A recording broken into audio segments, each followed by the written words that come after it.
Hola Gaby.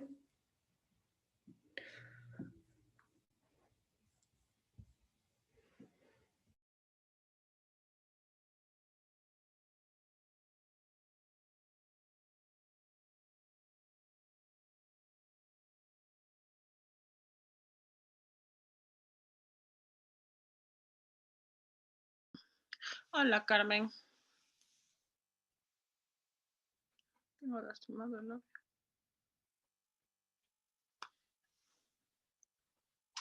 Espérate.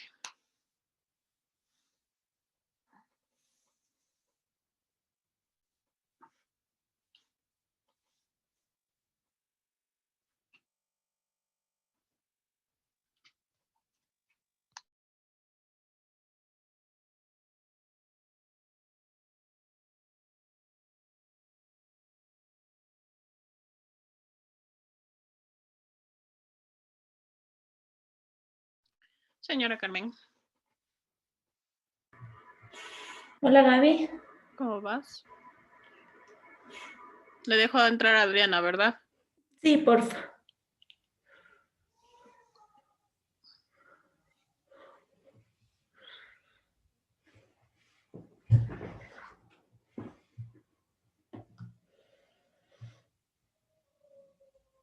Hola.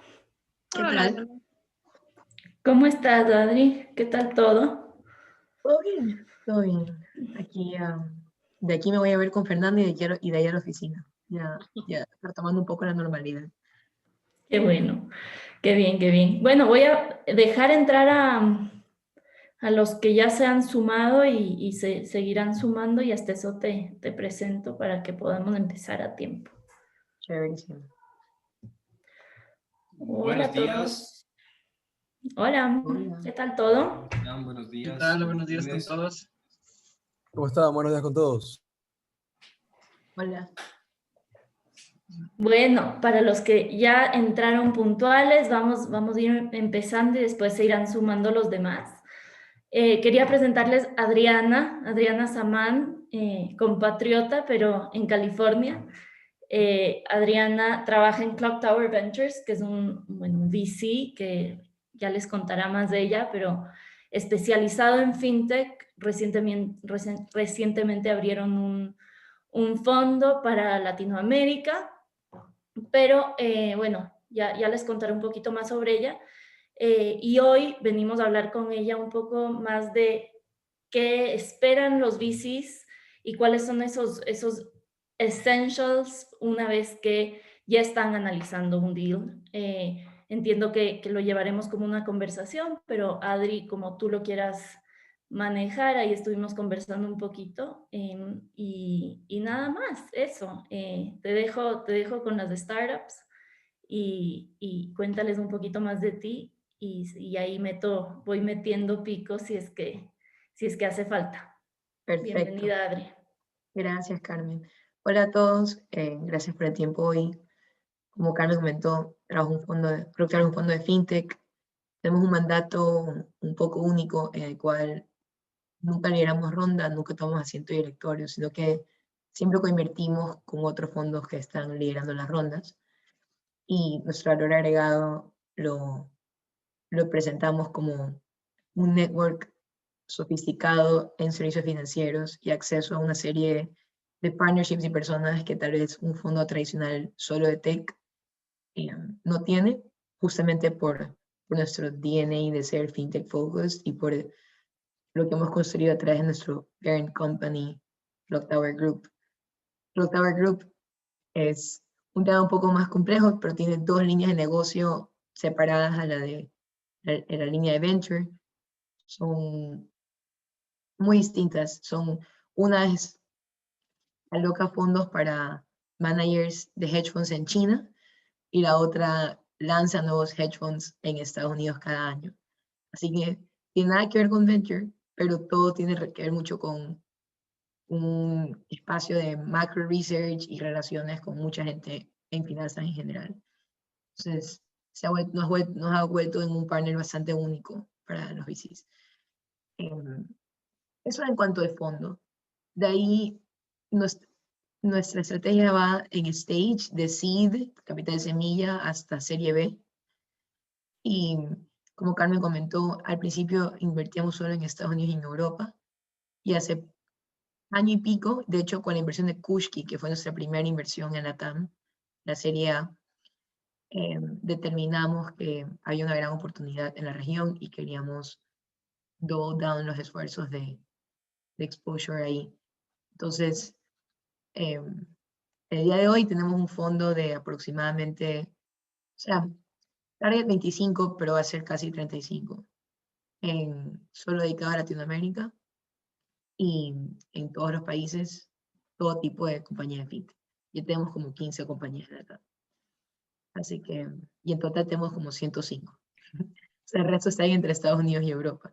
Y en Estados Unidos están, yo diría, como unos 80. Están en nuevo cargo, eso me olvidé de mencionar. También estamos en nuevo que es uno de cargo. los puntos de contacto que tenemos. Es verdad, invertimos en Deepak, no en la ronda semilla, porque no tenía nada que ver con fintech, pero ahora está sacando unos productos que la convierten en casi una fintech. Así que ahí fue dentro de nuestro scope y estamos muy contentos con esa inversión. Así que nada, esa es la introducción. No sé si tienen una pregunta sobre eso en general que quieran conversar, sino feliz de ir un poco al tema de la conversación de hoy.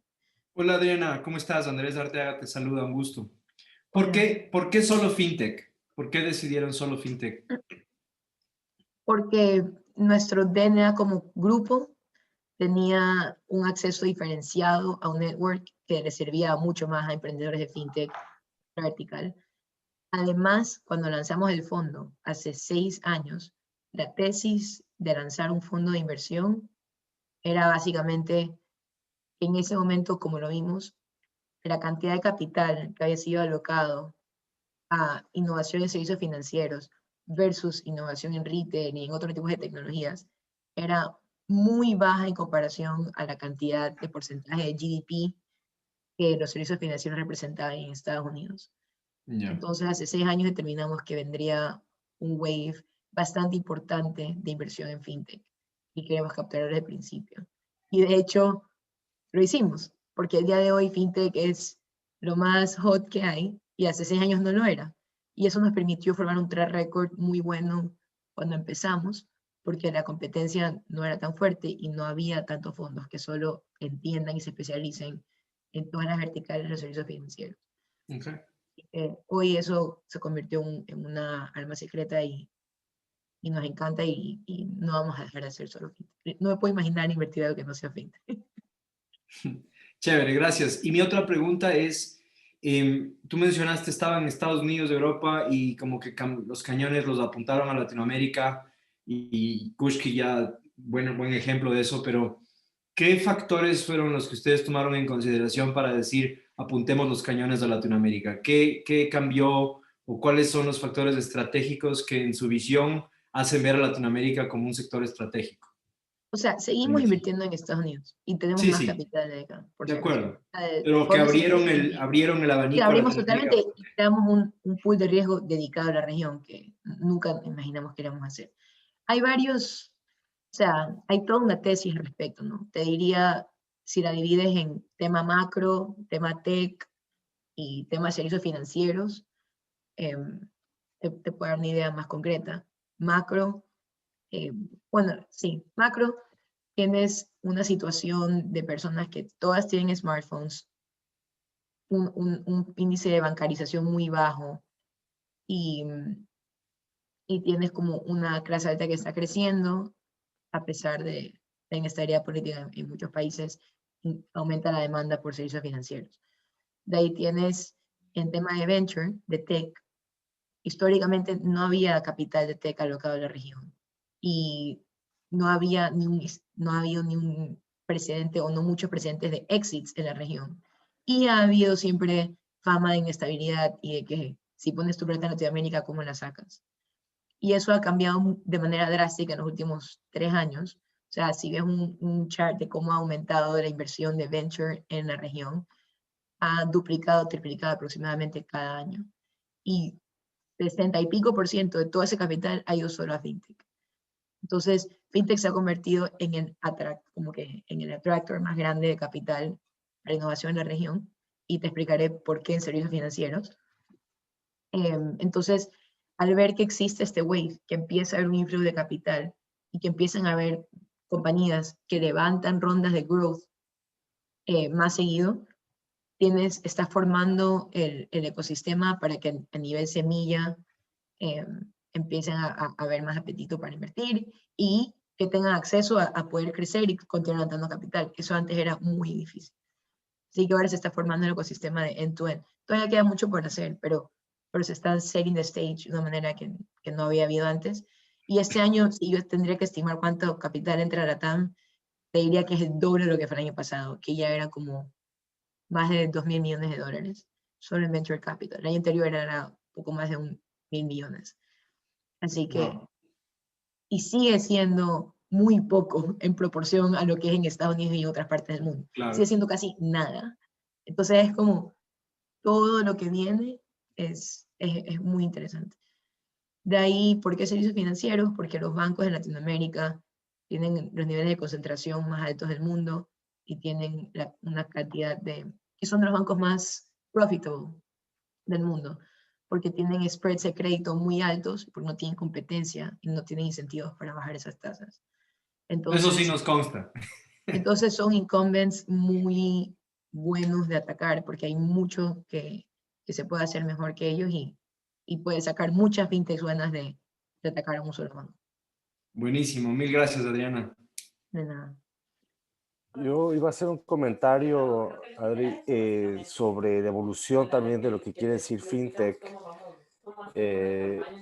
O sea, lo que estamos viendo es que ahora hay el embedded FinTech, entonces así igual que, digamos que Kushki es infrastructure base, o sea, es pagos, ¿no? O sea, más FinTech que eso no puede haber. En cambio ya un Ejemplo de lo que estás diciendo. un marketplace como Nuevo Cargo, digamos, lo que estamos viendo es que muchos marketplaces o e-commerce o plataformas tienen en sus negocios la posibilidad en escala de volverse fintechs por esto del embedded fintech, porque inyectar liquidez a diferentes mercados, especialmente en Latinoamérica, donde es tan difícil que fluya el dinero, se vuelve una gran oportunidad. Totalmente. Y eso lo vemos más y más. Y eso todavía recién en Latinoamérica está empezando. Así que eso también, bueno, podemos hablar de eso otro día, no quiero distraer el tema de la conversación, pero también da raíz a una serie de compañías que son solo infraestructura para permitir a compañías de software ofrecer servicios financieros. Entonces, la conversación puede ir en muchas direcciones. Pero bueno, eso es un poco lo de Clock Tower y FinTech y encantada de conversar de eso cuando quieran. Todo lo que hablo todo el día. De ahí en términos de la conversación de hoy, un toolkit de expectativas de cómo es la relación con un VC una vez supongo que una vez que das el primer pitch, tomémoslo de ahí, ¿no? O sea, ¿qué es lo que yo espero? O sea, voy a narrar un poco cómo yo espero que sea una relación perfecta con un founder y cómo a veces es y no me parece bien. Y aquí tengo un par de puntos que voy a marcar. Entonces, por ejemplo, ¿cómo me conecto yo con un founder? Hay dos maneras, ¿verdad? O el founder me escribe, o alguien me ofrece que yo lo conozca, o yo le escribo. Si un founder me escribe, es menos probable que yo tome la llamada, sinceramente, al menos que tenga un deck interesante o datos de crecimiento interesantes que salten a la vista y me llamen la atención, o que sea algo en FinTech en la TAM, por ejemplo, porque estoy tratando de ahorita conocer todas las compañías de FinTech de Latinoamérica. Pero en Estados Unidos ya no hago eso. Entonces, si hacen un call ping, primero, en general, evitar call pings de la manera posible si es que tienen acceso al fondo. Siempre es mejor venir referido. Si es que no es la posibilidad, es mejor el call ping que nada, totalmente. Y hay muchas relaciones que sí salen a raíz de eso. Así que tener en cuenta que si es que ustedes van a buscar a un fondo, se hayan enterado bien de su tesis de inversión, del el stage en el que están, alguna compañía similar a la de ustedes que ellos hayan invertido, y hacer que ese mensaje sea altamente tipo adaptado a lo que ellos buscan y que contenga algún tipo de cifras y datos que llamen la atención. De ahí si alguien los presenta normal y si un VC les escribe, respondan. Porque nunca saben a quién les puede presentar ese VC y nunca saben si realmente es una persona que lleva siguiendo la compañía hace tiempo y está incluso más entusiasmada de lo que podría estar alguien que les viene por otro canal. Y les digo, yo escribo mucho a compañías en LinkedIn y hemos invertido en compañías que yo le he escrito en LinkedIn. Así que solo quiero como demistificar eso un poco. Todas las maneras son válidas. Ya. De ahí llegamos al momento del pitch. Habrá muchas charlas sobre cómo van a presentar el pitch, no voy a entrar en eso, pero digamos que lo presentan y lo presentan súper bien. ¿Qué pasa después? Normalmente si el VC le parece, o sea, también es importante tener en cuenta que nosotros, es raro que alguien te diga en la primera llamada, sabes que no me interesa, no quiero invertir, pero van a haber distintos niveles de interés después de esa llamada, ¿no? Entonces, si a mí me interesa, lo más probable es que igual te pidan un deck, igual deberías mandar el deck.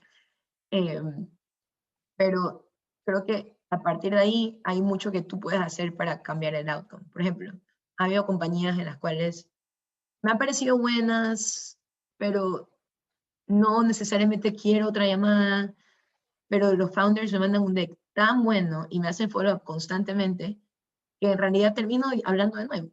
No sé si he terminado invirtiendo en alguna de esas, tendría que pensar realmente, pero al menos han ganado mi atención de una manera mucho más proactiva de lo que hubiesen hecho otras compañías y tal vez les he presentado a otros VCs que han generado valor para ellos o les he dado feedback de manera más directa que les ha servido y al final, aunque no haya invertido, hemos formado una relación.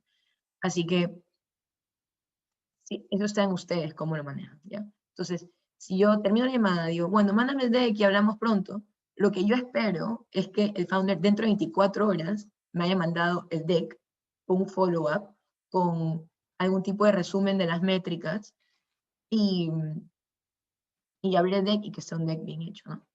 Entonces, si yo no le respondo al founder en una semana, porque me olvido, porque estoy en los 20 días al mismo tiempo, apreciaría que ese founder me haga un follow-up. Hola Adriana, quería saber qué tal te pareció el deck. La verdad es que si es que estoy muy interesada en la compañía, le voy a responder yo dentro de 24 horas para programar la siguiente llamada. Pero creo que ustedes igual, si es que no reciben ese immediate feedback, es válido que hagan un follow-up a la semana, porque a veces las personas sí se olvidan y no sabes lo que puedes estar perdiendo si no estás tú encima de la relación. Así que creo que en general es importante que ustedes estén encima de todo y sean los que están manejando el proceso y sean los proactivos. Para mí los founders que más recuerdo son los que estaban constantemente o boteando mi información si yo no les respondía o preguntándome cómo iban las cosas y lograron mucho más de mí que otros que desaparecieron. Y ya nunca desaparecen. Tampoco sean intensos de estar cada día escribiendo, ¿no? Por eso digo una semana, porque también caes mal si eres demasiado intenso. Así que tener en cuenta eso. También cuando hablas con una VC, tener en cuenta cuando tú pides intros y un VC te pide, mándame un blurb, hacer lo más fácil posible que el correo se pueda reenviar y que sea un mensaje claro e interesante sobre la compañía, con tal vez una versión resumida del deck, que lo pueda hacer fácil de forward para enviar a la gente. O sea, la verdad es que no es que somos vagos, pero tenemos mucho que hacer. Y si a mí me mandan un blurb que a mí no me gusta o que digo, esta cosa es una vergüenza, me olvido y no lo mando. Es la realidad. Pero si me mandan algo chévere, a veces incluso se lo mandan más personas en las que pensaba, porque eso está cool, esto le va a llamar la atención a todas estas personas y lo voy a ayudar al founder. Así que, cómo presentan los resúmenes y estos blurbs de request para intros también es muy importante. De ahí, digamos que tuvimos la segunda llamada y digo, qué chévere, me interesa full lo que están haciendo. ¿Tienen un data room o más información que yo pueda ver? Aquí también hay muchas cosas que pueden pasar, que puede ser un deal breaker. El tipo de modelo que me mandan y toda la información que está ahí, ya les voy a elaborar paso a paso. Pero solo para darles el big picture, si es que pido que tenga información y me mandan un archivo de Excel mal hecho por correo y eso es todo, dice algo de ustedes como founders, ¿no? Si es que pido que mande información y me mandan un link de un VDR, de un data room con carpetitas y cosas que me parecen útiles, inmediatamente me causa una buena impresión, antes de ni siquiera haber leído nada, ¿no? Solo estoy hablando de lo que, cómo me predispone a mí cuando voy a hacer el trabajo de analizar la oportunidad. Entonces, también es importante tener en cuenta cuando el stage en el que estás determina la cantidad de información que puedes dar y la cantidad de cosas que puedes hacer. Entonces, o sea, si es una compañías como ustedes que son ultra early stage, mi expectativa no es que me den un modelo de Excel de 3 statements que tenga un DCF, obviamente no, pero sí quisiera entender yo que ustedes están pensando en el modelo de negocio de la manera correcta, ¿no? Entonces, quisiera poder ver un breakdown de cómo ustedes creen que se van a ver los unit economics. Quisiera ver algún tipo de proyección de cómo ustedes creen que podría crecer el negocio, aunque no signifique casi nada porque es tan temprano. Quisiera saber, por ejemplo, qué tipo de canales ustedes creen que van a dar mayor cantidad de usuarios, etcétera. Así que, y también ver que entiendan el concepto de revenue y el costo fijo y el costo variable y de cómo puede romper la escala el negocio. A pesar de que esos números no sean necesariamente lo más concreto, por el stage o lo temprano que es, hace una diferencia brutal entender, ver que la persona entiende el ejercicio de lo que está haciendo. Y yo creo que da para una conversación mucho más interesante. Hay gente que ni se fija en eso, ¿no? Nosotros sí, hay gente que no. O sea, también les advierto, como que en sí depende mucho del tipo de VC en que se enfocan, pero por eso tienen que asegurarse de cubrir todo. Entonces, una cosa para mí es el modelo, de nuevo, no necesariamente un modelo financiero de ultra proyecciones, pero un modelo que me permita a mí entender cómo ustedes ven el modelo de negocio. El deck, un deck que tenga más detalle que el deck corto que me habrán enviado, que tal vez elabore más en el tamaño del mercado, que elabore más en la estrategia de ventas, que elabore más en el tipo de tecnología que están haciendo, y que si yo se los paso a mi equipo internamente, sin que ellos hayan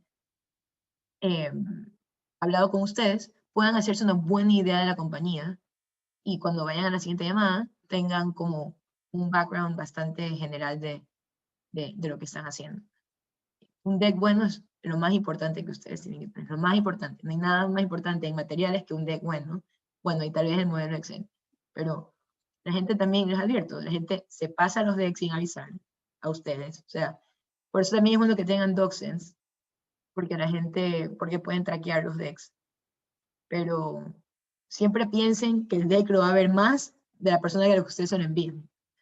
Y act accordingly. O sea, no pongan cosas hiper secretas en el deck, pero también háganlo bastante como vendedor en el sentido de que si alguien lee esto sin contexto de nada, digan, wow, qué cool esta compañía. Y siempre pongan su correo y su información en el deck, porque igual nunca sabes quién lo va a ver y nunca no quieres dejar pasar la oportunidad de que alguien más te escriba. De ahí, otras cosas que yo creo que son importantes poner en el data room y que esto ya es lo que decía, varía dependiendo de qué tipo de VC ve. En sí no van a haber muchos KPIs, pero los que tengan, ponerlos y demostrar que están como que tracking lo más granular posible cualquier tipo de producto que ustedes estén haciendo, ¿no? Si es un tema que va al consumidor, entonces que están midiendo usuarios nuevos versus usuarios activos, cohort retention, churn, lo que tengan, así sea de 3 meses, por lo menos demostrar que saben cómo controlarlo. Y si no tiene producto, entonces no cuenta, no importa. O sea, pues importa dependiendo del pitch, pero digamos, esto es solo si aplicable. Y lo mismo con una estrategia de ventas a corporaciones, como el ciclo de ventas, el tamaño del contrato, el pipeline de potenciales clientes y todas estas cosas. De ahí, un deeper dive en el producto, dependiendo del tipo de producto que sea, como hacer un documento con los tech specs y las cosas más específicas. Si un VC es más tecnológico y le llama más la atención en la parte del stack, poder elaborar en eso. Y que eso no tiene que ir en el tech principal, porque mucha gente no va a buscar cuando lee la historia de la compañía, pero poder dar un nivel más granular de esa información sería súper importante. Bueno, todos los aspectos del producto, ¿no? Si es un producto de fintech, seguro requiere licencias y certificaciones, cosas así, poner eso. De ahí, una pregunta grande, y sobre todo en la TAM, siempre es el tamaño del mercado. Entonces, de nuevo, no es que somos vagos, pero tenemos mucho tiempo. Y si ustedes lo hacen lo más fácil posible para que nosotros podamos hacer el trabajo de la manera más eficiente, ustedes ganan porque nos capturan nuestra atención por un periodo más largo de tiempo. Entonces, research es algo que si eres un fondo pequeño, no tienes tiempo de hacer, ¿verdad? Así que si yo estoy en el mercado de perros y gatos de Ecuador y un founder me manda a mí materiales de research de el tamaño del mercado y de cómo viene creciendo y de quiénes son los competidores, yo digo, wow, qué suerte, me hizo el trabajo a mí un poquito. Yo también haría mi trabajo para verificar todo eso, pero saber que esa persona lo pensó por mí y, y me está facilitando por lo menos el quick overview de lo que es, para mí es ultra valor. Bajarse reportes de internet o links de páginas web o incluso un pequeño resumen que ustedes hayan escrito. Todo cuenta, ¿no? Pero es definitivamente mejor que cero y ayuda muchísimo alguien que no conoce la industria o la vertical de manera experta a poder familiarizarse con el tema.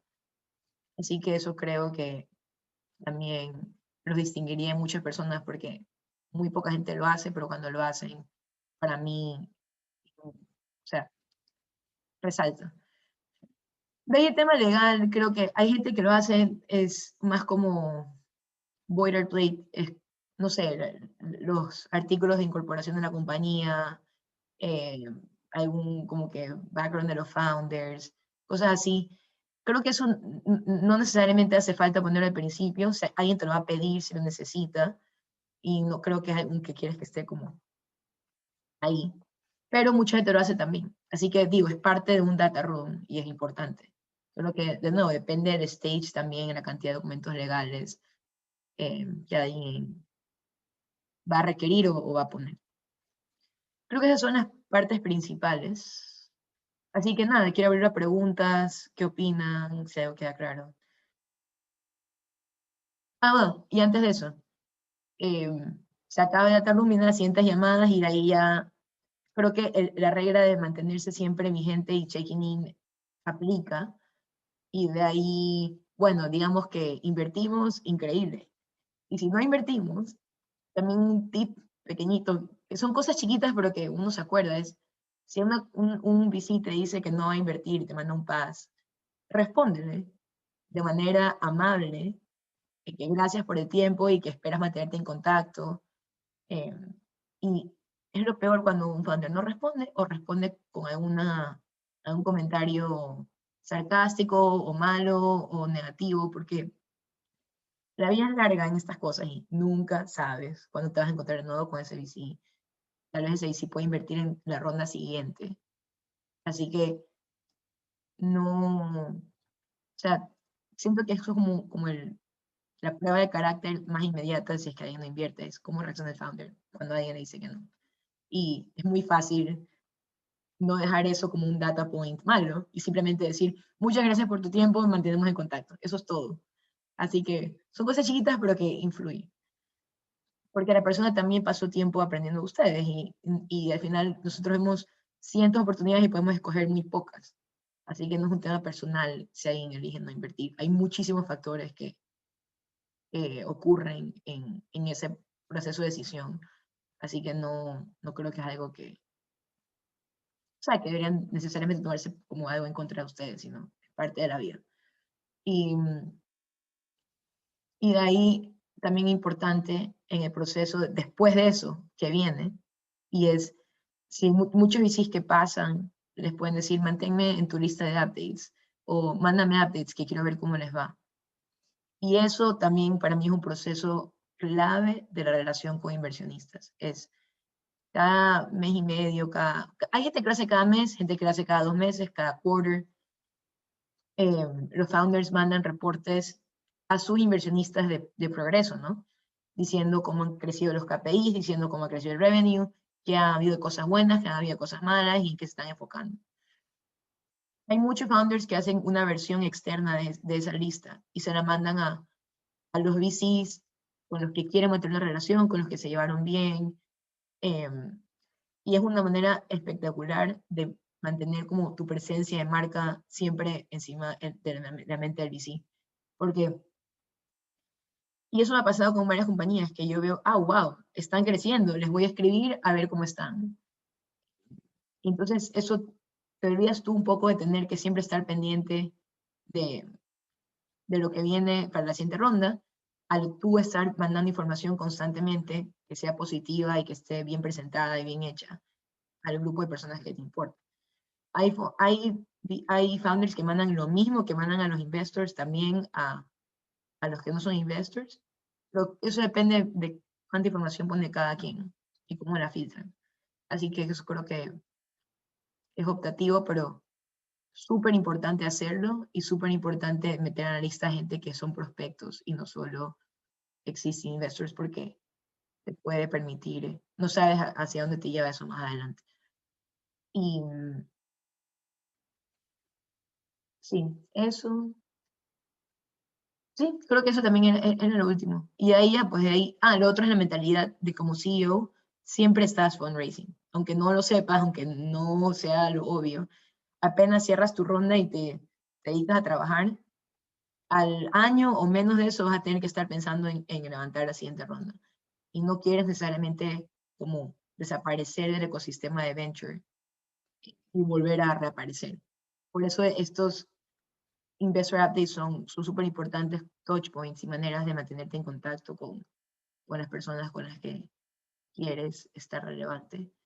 Pero a lo que iba también con el concepto de que siempre estás fundraising es que si tú cerraste tu seed y a los 6 meses un inversionista tuyo te dice, oye, quiero que conozcas a este VC para que formemos una relación, nunca digan que no a esas llamadas. O sea, toman tiempo, tal vez no es la prioridad en ese momento, pero es súper importante siempre mantener relaciones actualizadas y vigentes con un inversionista. Nunca sabes cuándo tienes que levantar un bridge, nunca sabes si creces más rápido de lo que esperabas y quieres levantar antes de lo pensado.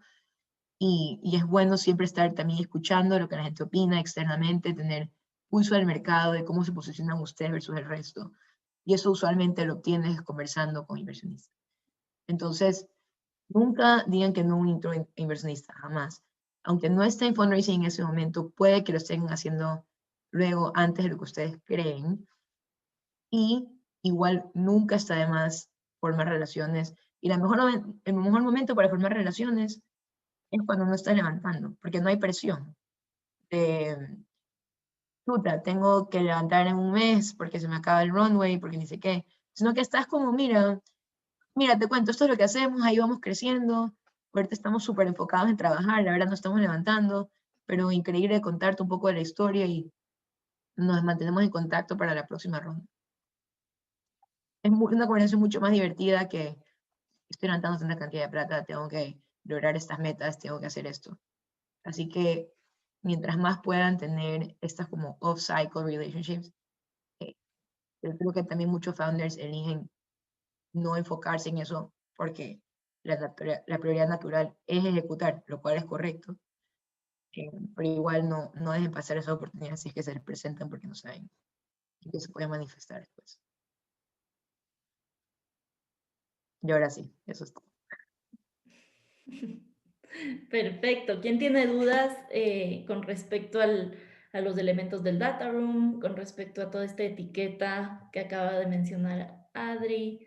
Ahí los dejo para que lancen sus dudas.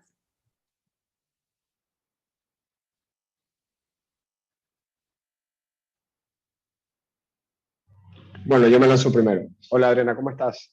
Te saluda Juan Daniel de Picker. Mira, te agradezco primero por todo. Tengo ahí unos apuntes increíbles que voy a mejorar ahí el data room que yo tengo. Si yo estoy ahorita, sí, super early stage, ya tengo un producto, tengo tracción pequeña, por así decirlo, pero tengo tracción en este pivot que estoy haciendo. ¿Qué me recomendarías como que enfatizar, ya sea en el deck, en el data room, etcétera? Sé que pusiste y hablaste un poco de tema de KPIs, a pesar de que sean pocos y todo, pero por ejemplo, si fueras tú que estás leyendo mi deck, ¿qué es lo primero que te llamaría la atención? Más allá de la idea, ¿no? Que a la larga igual eso es un tema muy subjetivo, pero ¿qué sería lo primero que tú dirías, esto me llamaría la atención? Porque obviamente si estás viendo métricas o estás viendo tracción y dices, mira, tiene 100 clientes, pero solo está vendiendo $4,000, ¿qué te haría realmente llamar la atención más allá de dólares, por así decirlo? Creo que en general, y sobre todo en seed, donde no hay dólares, o hay muy pocos dólares al nivel que Claro. no aplica, es el modelo de negocio y el tamaño del mercado.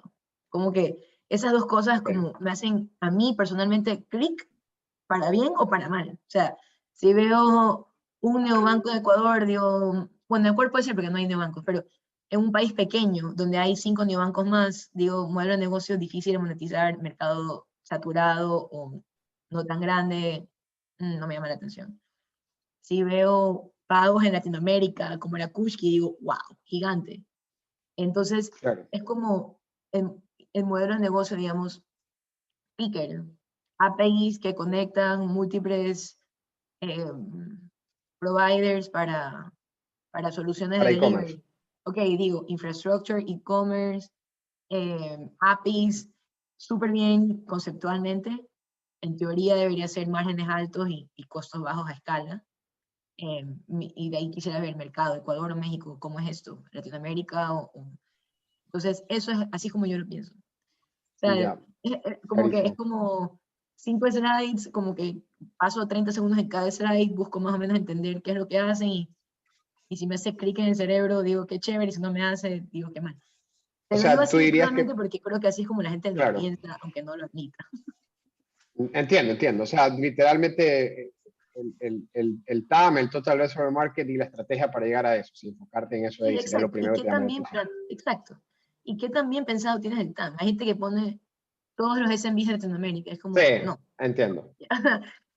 Como demostrar que lo has pensado bien. A veces me parece súper poderoso cuando alguien pone como X compañías, ver times, X cantidad de revenue por compañía, times, X, no Ok, sé, repetición de uso y me da un revenue gigante. Entonces, eso te ayuda a entender el modelo de negocio más o menos de una manera simple, rápida. Ok, eso tiene sentido.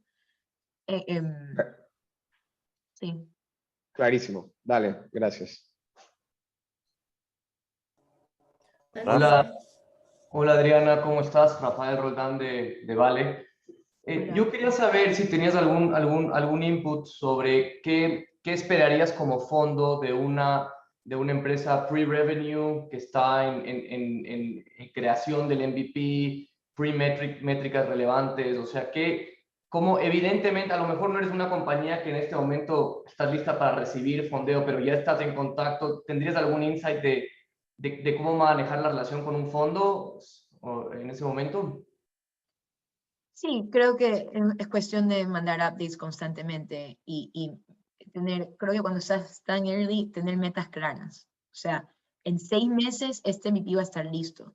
Lo único que me previene de hacer eso es que necesito tal licencia o tal cantidad de programadores, pero una vez que esto esté activado, yo sé que a partir de 10 meses ahí voy a estar live con tales clientes pilotos o tales un beta, o sea, depende también si es compañía o usuario, como que metas muy concretas, yo creo que lo más granulares posibles, que te ayuden a entender como inversionista por qué, o sea, lo bueno de ti es el pre-product, de lo enfocado que estás.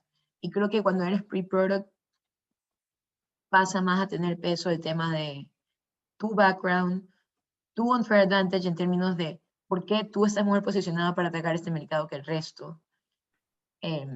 Entender el competitive landscape súper bien, contra quién voy a presentar y por qué yo tengo un mejor ángulo que ellos.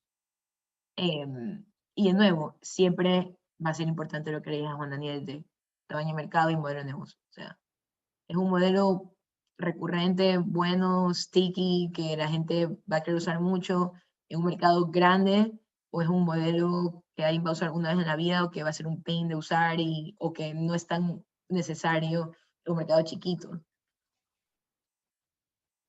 Gracias.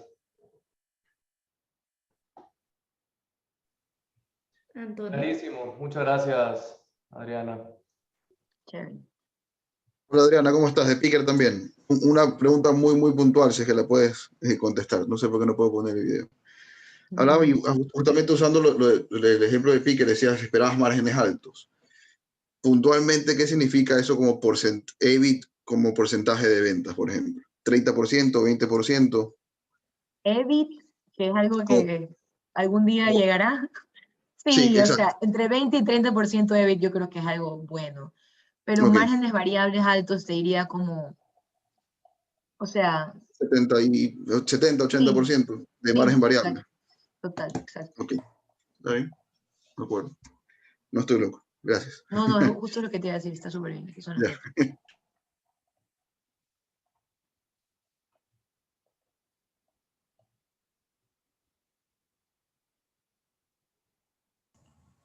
Hola Ariana, soy Francisco de Relief. En el database, ¿cómo navegas tú? ¿Qué es lo primero que buscas ver? ¿Qué es lo último que buscas ver? ¿Cómo navegas tú para que tengas súper claro cómo está la gestión de la empresa? Lo primero que abro es el deck y el modelo. Es lo único que veo. Y el resto lo voy viendo a medida que voy avanzando en el diligence. Pero siempre después de uno o dos llamadas con un founder, me leo el deck de nuevo, el deck más detallado que espero que me hayan dado con calma, como para digerir bien algo que no haya preguntado en la llamada o entender bien, porque esas las llamadas se desvían de mil maneras, ¿no? O sea, te quedas distraído en un tema de crecimiento, pero te olvidas de los costos variables o te olvidas de la estrategia de algo, o sea, no sé, una llamada no siempre te va a dar toda la idea perfecta del negocio. Entonces, siempre me leo bien el deck y después me leo mis notas y después me abro el Excel, que espero que haya un Excel. Y sé que hay un Excel y me abro el Excel, incluso simplemente el formato en que ha sido presentado me da una buena o mala impresión. Pero ya más allá de eso, sí, es como tratar de entender cómo ellos piensan en crecimiento, como te dije. Pero sí, digamos que es la presentación en Excel, y de ahí, si es que mi equipo está interesado, me toca hacer el research, como te dije, del mercado, entender mejor los KPIs, etc. Normalmente los KPIs vienen en Excel, pero ahí ya empiezo a ver más que me han mandado. O a veces no sé qué más buscar y yo, ¿qué más me han dado? Y empiezo a clic en todo. Y digo, qué cool, el producto, qué chévere esto, un demo. Mira, ni siquiera se me ocurrió que pedir el demo y ya tengo un demo aquí. Son esas como sorpresitas que uno dice, qué bien pensado que está eso. Y eso es algo que me olvidé decir, también en la parte de producto poner un demo, un demo grabado sería súper chévere y algo que no mucha gente hace y como ayuda mucho a visualizar lo que estás tratando de invertir. Perfecto, prácticamente tener como los recursos claros para que cualquier externo pueda entender cómo funciona la empresa, ya sea producto, finanzas y demás. Total. Y de ahí lo último que veo es la parte legal, porque eso al final ya es cuando deeper diligence, realmente entender si es que tú quieres invertir en esto, pero lo que te gets you excited no es eso, es el modelo de negocio de mercado y cómo estás estructurándolo. Ya, perfecto. Muchas gracias, Adriana. Claro. Ahí alguna vez vi yo un modelo que nos mandaron que dentro del Excel tenía como un cover letter que te guiaba dentro del modelo y eso me pareció fantástico, que ver no el spreadsheet de buenas a primeras, sino, hola, estás en el de tal empresa. En el first tab encontrarás tal cosa, en el segundo esto. Nuestros supuestos han sido y en una página como en blanco, que te da como un poquito de orden mental, que me pareció fantástico. Ni he visto eso y me parecería increíble que alguien lo haga. Porque ¿qué es lo siguiente, Francisco? Que tengo 1000 preguntas sobre los assumptions. o sobre cómo están pensando en el crecimiento, y de ahí la siguiente llamada es más como deeper dive en eso, pero si tuviese incluso, desde antes de verlo, si tuviese una idea más concreta de lo que es, la siguiente llamada podría ser más productiva a favor del founder, ¿no? En vez de estar preguntando cosas que pueden ser obvias para el founder.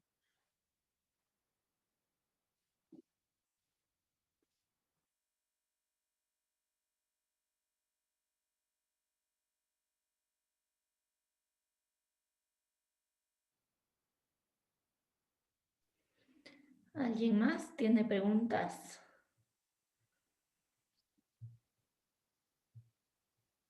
Otros red flags, Adri, cosas que sales corriendo, no contestas. O sea, en general, digamos, cuando alguien no pone el competitive landscape bien, eso me puede matar, porque yo hago solo fintech, entonces tiendo a ver la misma compañía 5 veces, y la compañía no sabe que ha visto la misma compañía 5 veces, y me molesta cuando se ponen solitos como que no hay competidores. O sea, eso demuestra que el founder no está consciente de cómo es el landscape, no es bueno, o sea, es como alguien por lo menos está haciendo algo parecido, así que sé consciente de dónde estás atacando, para mí es importante. Eso es algo que me parece como no es un red flag, pero como algo que se puede mejorar. Llegar tarde a las llamadas, cancelar el último minuto, esas cosas como no las hagan, eviten a toda costa. Creo que también, aunque no les, o sea, si son co-founders, no importa que la primera llamada sea solo un founder, pero procuren, aunque el VC no les pida de frente, intentar que estén los dos en la siguiente, porque es algo bueno que les ayude a ustedes a mover más rápido el proceso, porque siempre la siguiente llamada va a ser, hay que conocer al co-founder. Entonces se pueden adelantar a eso un poco con, mira, traje a mi co-founder para que se presente también. Eso es como puntos extras a favor de ustedes. No se priceen las rondas ustedes. Eso es súper importante.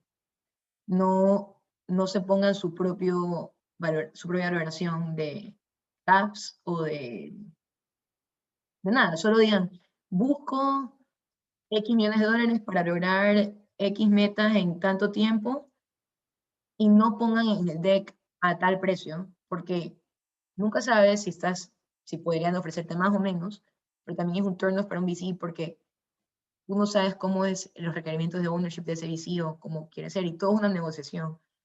Pero siempre tienes que estar abierto a la negociación, no tratar de anclarla de cajón, sobre todo si el deck, como les dije, la gente se pasa a los decks.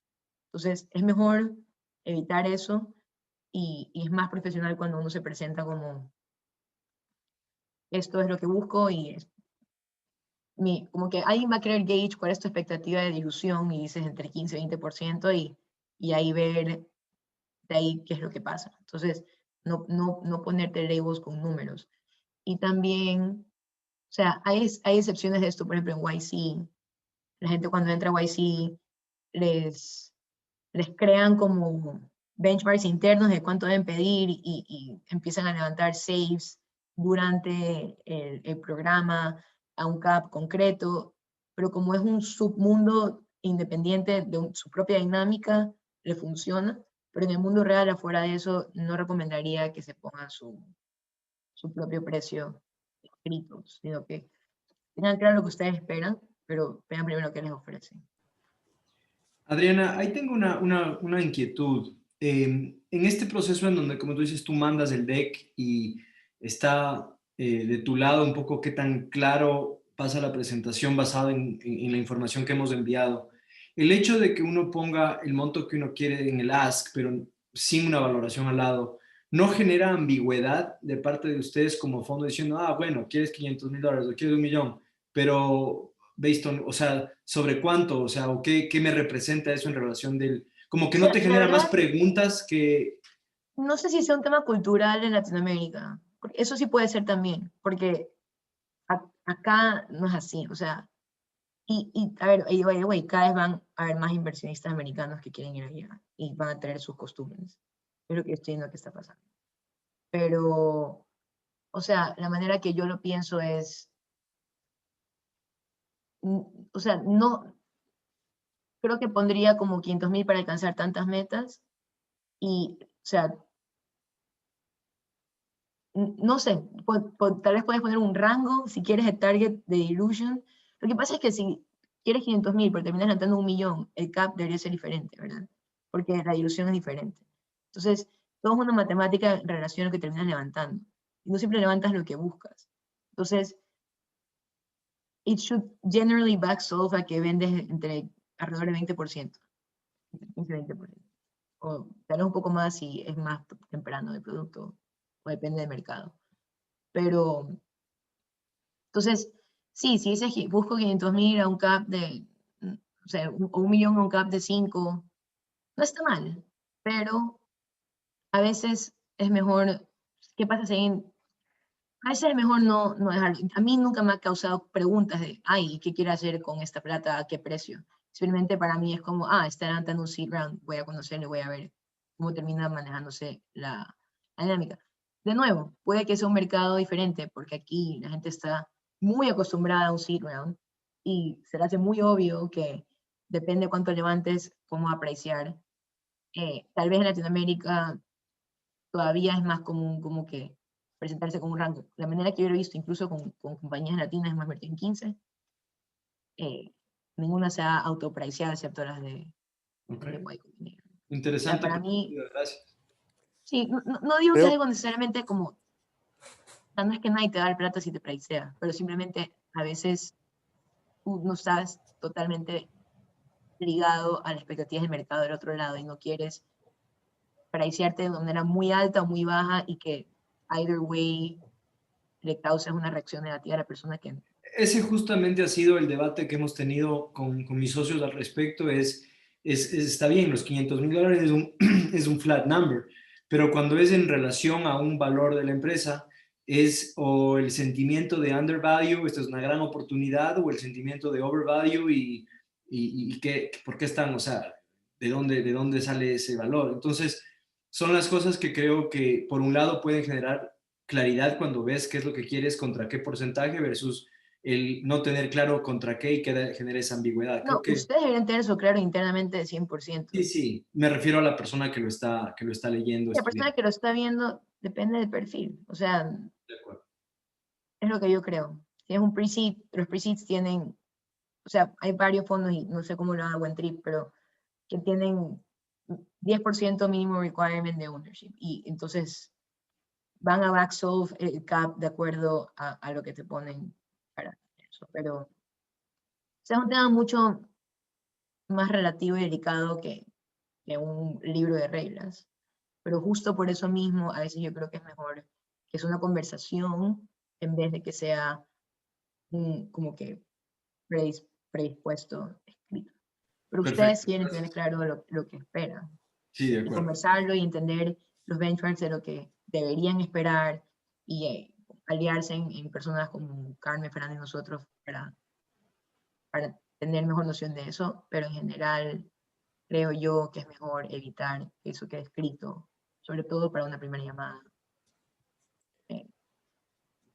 Sí, yo lo resumiría justo como acabas de decir, o sea, en la primera llamada o en el pitch night, tal vez no lo vas a mencionar ese rato, pero de lo que hemos visto también con otros emprendedores que han levantado en la región y de otros emprendedores en Silicon Valley, también va a depender del tipo de ronda que estás levantando, porque si estás levantando una safe entre prácticamente familiares y amigos y tu red extendida, entonces, como decía Hay que apreciar, claro.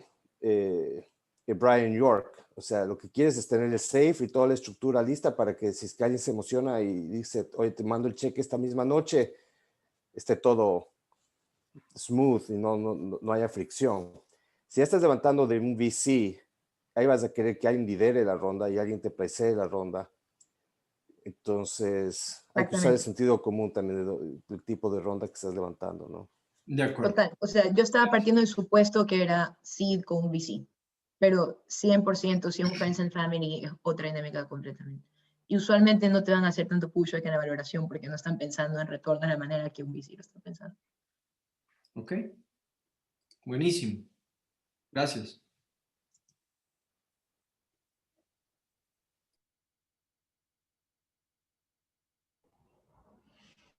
Perfecto.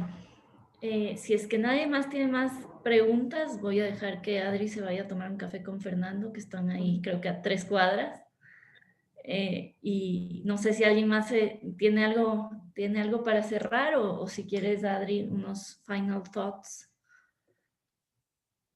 Y eso, Adri estuvo la semana pasada viendo un par de startups en el Pitch Practice, seguramente estará en el Demo Day viéndolas pitchear y les pondré en contacto para que use sus redes. Perfecto. ¿Ninguna otra pregunta entonces? Bien, yo tengo una Muchas última gracias, pregunta. Adrián. Tengo una última pregunta relacionada a la valoración. ¿Cuál sí es el momento correcto donde hablas de valoración? Una pregunta. Lo más probable es que no sea la primera llamada. No, total. Sí, ya eso está Pero claro. a lo que iba es que a partir de eso es muy relativo, porque cada fondo Ok. tiene procesos muy distintos. Hay fondos que se mueven muy rápido, pero yo creo que es un tema que va a surgir naturalmente cuando un fondo empiece a estar más interesado y te quiera dar un term sheet, van a empezar a flotar esos términos, o considerando dártelo o no. No creo que antes de la segunda o tercera llamada. Pero Ok. deja que ellos lo saquen. O sea, como que creo que la idea es que un founder, o sea, que ustedes estén lo más enfocados en darle la mayor cantidad de información posible y darles la mayor cantidad de excitement sobre la oportunidad. Ok. Y de ahí, los fondos, ese es su trabajo, es pricear cosas. Entonces, créeme que no se van a olvidar del tema y eso va a venir cuando ellos se sientan también que ya están pasando esa etapa de conversación. Ok. Para Chévere. los que hemos pasado por procesos de ventas de empresas, no sé si es que esto se repite también con los fondos, pero por lo general hay una oferta verbal non-binding y luego del due diligence ya un term sheet por escrito. Perfecto. Sí, en venture creo que es más, y eso también es importante. Normalmente el non-binding de term sheet en venture, de lo que yo he visto, es casi lo mismo. Depende de cómo te dan, el term sheet o fondos te dan 30 días para hacer deeper diligence y para asegurarse de que todo lo que tú les dijiste es verdad y para como que check the list antes de cerrar. Claro. Y eso, entonces, eso también es importante tener en cuenta. Ser lo más transparente posible, siempre por principio, pero también porque quieres evitar malentendidos a partir del term sheet, de que te digan, pero yo pensé que esto era, y yo he visto casos así. Un founder una vez se equivocó entre usuarios activos y usuarios completos. O sea, como que el spend que había puesto era en realidad mucho menos usuarios, pero era más alto. Y le quitaron el term sheet, porque el VC dijo, no, yo pensé que tenías 1000 usuarios, no 500. Son 500 activos, yo pensé que tenías 1000 activos, te expresaste mal, y mi idea era que iba a invertir en eso, entonces no quiero invertir ahorita, sorry. Y había firmado el Ok. term sheet y se cayó. Entonces, eso de hecho es súper importante tener en cuenta. Y eso fue un error honesto del founder, no fue un founder que quería estafar a nadie, simplemente él llevaba mala contabilidad de su crecimiento, sin querer, por ser nuevo. Y rompió el No hagan eso, matrimonio. no hagan Claro. eso. Claro, sí. La cagó antes de casarse. Exacto. Entonces entonces tengan en cuenta que entre term sheet y cierre hay un mes, 45 días de que todo puede pasar. Un term sheet, firmar un term sheet no significa Ok. que les va a llegar la plata del banco. Significa que están Perfecto. muy cerca de que pase eso. Y en seed es mucho más probable porque hay menos que comprobar, ¿no? Claro. No hay Estás tanto. en suposiciones, más suposiciones que hechos Exacto. Y el VC sabe eso, ¿no? sí. Pero todo lo que digan que sea ultra respaldado y verificado y ordenado y que no haya margen de error. Sí, Perfecto. Muchas gracias, Adriana. nada. Gracias, Adri. Tengo que colgar y nos vemos. De nada, nos vemos pronto. Bueno, gracias a todos, un abrazo. Gracias. No, gracias a ti, Adriana. Chao. Gracias. Un gusto. Ya nos Muchas hablamos. gracias. Chao, Muchas chao. gracias. Un Gracias. gusto.